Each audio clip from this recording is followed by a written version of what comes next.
This game on Sunday is what we like to call a trap game. The Arizona Cardinals are set to take on the Carolina Panthers, and the thing that is very interesting is the Panthers have nothing to play for, which means they have nothing to lose.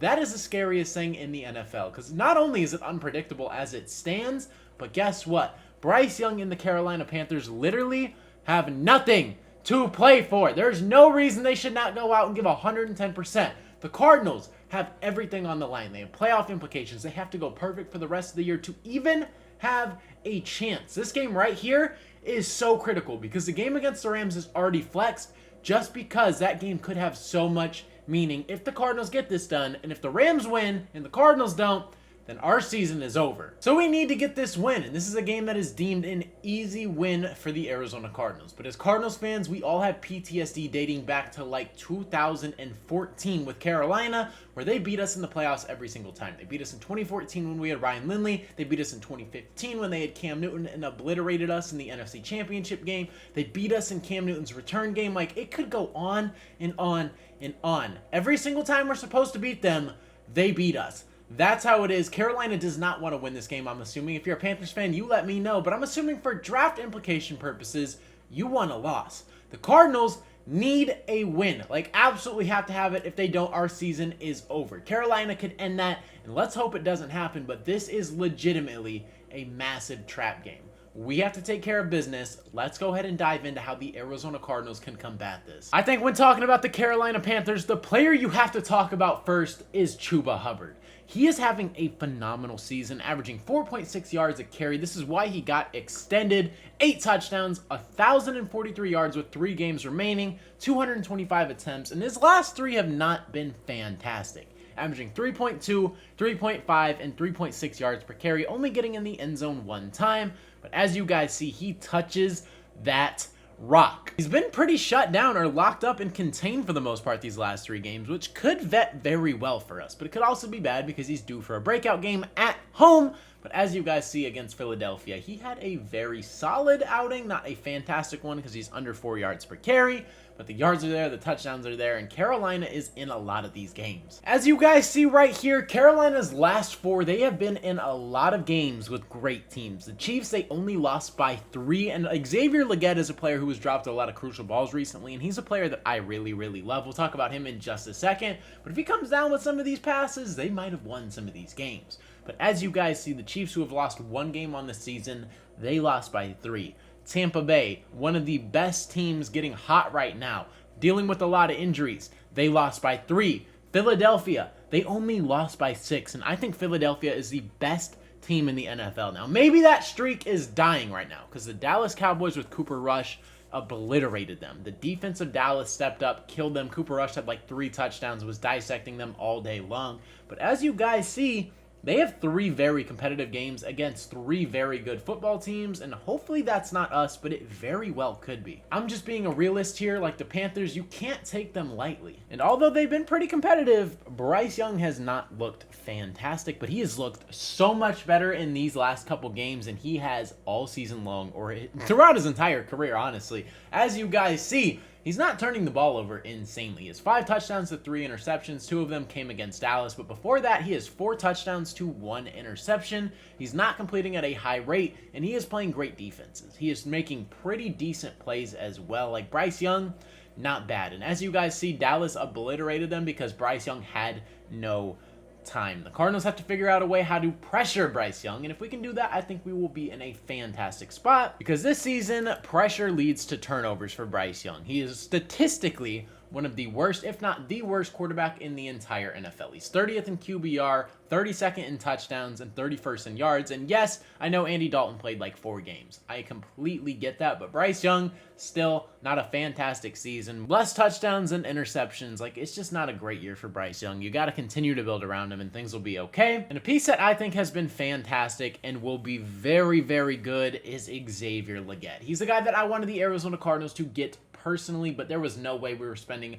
2 first-round picks on receivers, and it just wasn't going to happen. I didn't think he would go that high. I thought he'd be a second-round pick. Carolina snagged him in the first round. He has 439 yards, 4 touchdowns, a couple crucial drops this season, but I think he'll be fine. The guy is a ball player. I love everything he brings to the game. He is a nasty deep threat, insane freaking intangibles, and his hands will come. Like, they will. Give it time. He'll be good. His hands were trusted in college. It'll develop in the NFL. It's not even something that needs to be developed. It's just a confidence thing. When his confidence is right, he's going to be great. Adam Thielen having a very decent season as well. 418 yards, 2 touchdowns.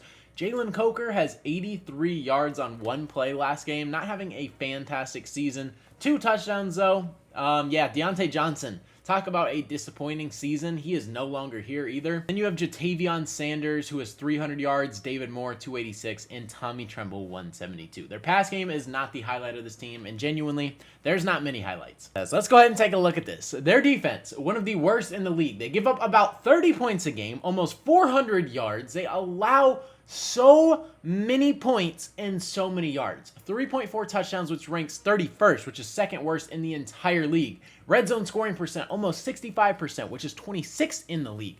Third down conversion percent is almost 50%, which is 32 in the league. They suck. They are not a good defense whatsoever. And if you take a look at yards per rush, they are dead last in the league with 5.0. Rushes per game, 34.6. James Conner could absolutely feast today, and maybe my prediction is wrong. You guys will see later on in the video. This could be a huge James Conner day. 173 yards on the ground per game and 1.4 touchdowns, which ranks 29th.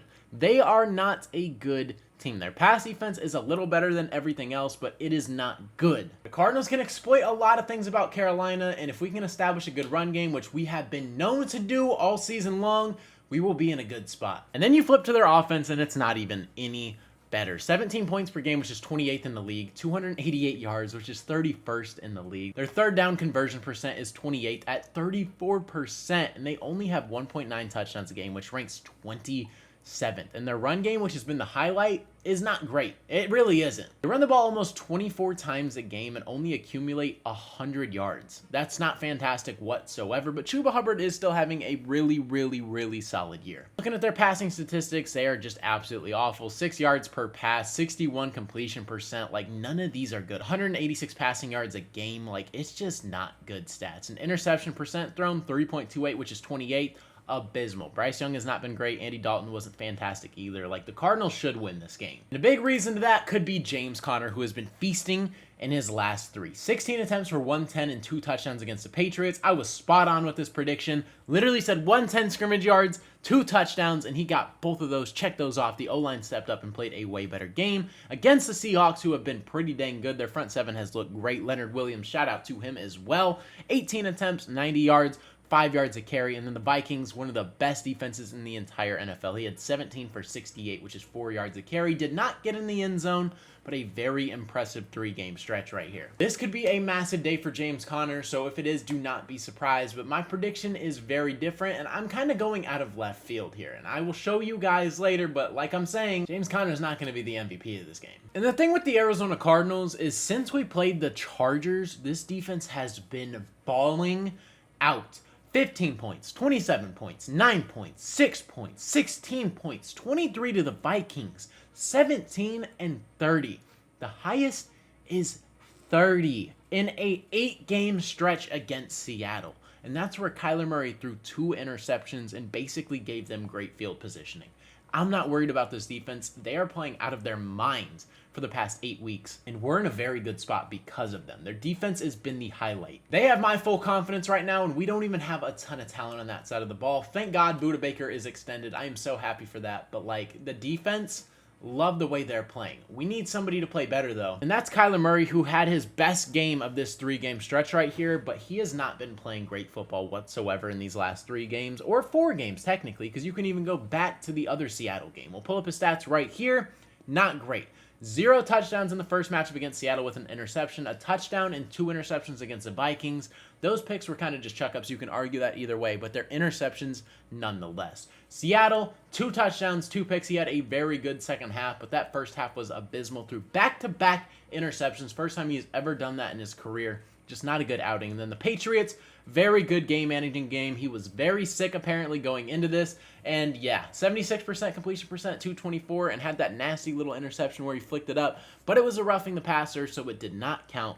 Very good game-managing style game for Kyler. But outside of that, not fantastic outings. We need him to be better, and I genuinely think he's going to step up, and this is going to be a elite level Kyler Murray game that we're going to get, and I'm excited for it, because for my first prediction of the video, I'm going to say that Kyler Murray accumulates over 250 scrimmage yards, gets in the end zone 2+ time, whether that's through the pass or the run. He's not going to throw an interception, and he's going to have a 68% completion rate plus. I think Kyler Murray is going to finally have an MVP level game out of this 5-game stretch. He absolutely needs it, and this Cardinals team absolutely needs it. I think Kyler's going to elevate his game, and then we're going to have a big game against the Rams. We need this win. Kyler needs to ball out. I think he's going to get that done. I think a big help is going to be from his favorite target, Trey McBride. Look at these last 3 games. 12 receptions, 7 receptions, 9 receptions, 87 yards, 70 yards, 96 yards. Has not gotten in the end zone all season long, but he's averaging 10.5 yards a catch, 938 yards on the season, and 89 receptions total for the year with no interceptions. He's gotten in the end zone twice, but one was off a fumble recovery from James Conner, and the other one was a rushing touchdown. Trey McBride is looking to get in the end zone, and Kyler's making it very known that he wants to get him in the end zone. He said 85 will touch the end zone soon. I promise. And this is a game where I think he's going to do that. Because Trey McBride, I think this game is going to have 6+ receptions for 75+ yards, and he's going to finally get in the end zone and have his best, arguably, game of the season just because he got it. I think this is going to be a huge Trey McBride game, and I think him and Kyler are going to lock in even more. Drew Petzing's going to design the play, and I'm honestly going to smash that touchdown on FanDuel. If it doesn't happen, I'm going to be a little upset, not going to lie, even if we get the win. But Trey McBride, I think, is going to have a field day. Somebody that I would like to see have a very good game, too, is Marvin Harrison Jr., just for confidence, just for everything down the later stretch. This is a game that you could get him involved. In the past 3, he has not been a very impactful player. 5 for 60 against the Vikings, 4 for 49 against Seattle, and 2 for 32 against the Patriots. We're taking shots. He's not coming down with balls. Just make the game super easy, simplify it, get him touches in the short field. I want to see him get at least 60+ yards and potentially get in the end zone as well. Marvin Harrison Jr. has 687 yards on the season, 7 touchdowns, 47 receptions.